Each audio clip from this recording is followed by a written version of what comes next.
Tinalakay ng ilang eksperto sa isang universidad sa Quezon City ang mga solusyon sa malawakang pagbaha na nangyari sa bansa. Kasama sa solusyon ang pagkakaroon ng makabagong teknolohiya ang Pilipinas mula sa ibang bansa. Si Denise Osorio sa detalye.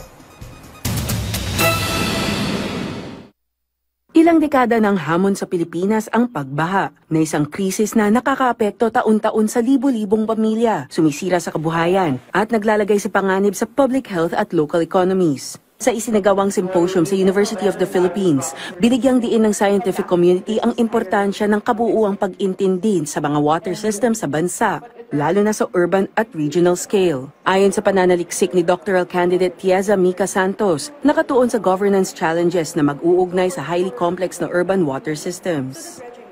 There's a strong need for paradigm shift to embrace the complexity. Kasi natatakot tayo iyakapin na napaka-complex ng problema natin. It's always, dahil sa basura or may flood wall or drainage, and hindi sapat yung mga solutions that are in place. There's a need for a higher level of collaboration for us to depart from a siloed approach or siloed thinking. Ang kanyang pag-aaral ay nakatuon sa kritikal na pagbuo ng durable solutions para sa megacities na nasa flood-prone river basins tulad ng Metro Manila. Samantala, sa bilateral front, naniniwala ang Germany na mas marami pang Filipino researchers ang maaaring makatulong sa co-designing ng flood adaptation frameworks para sa bansa, lalo na sa larangan ng data-driven policy at academic exchange. Tiniyak naman ng Department of Science and Technology na gagawing mas sentral ang kabataan at innovation pipelines sa flood resilience agenda. Ayon kay DOST Undersecretary Maridon Sahagun,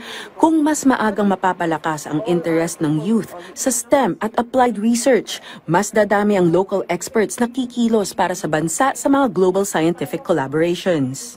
Science and technology are pillars that will make that happen. I see that it will prosper and even grow even bigger as we embrace technology and look at how innovation will drive the development of this country.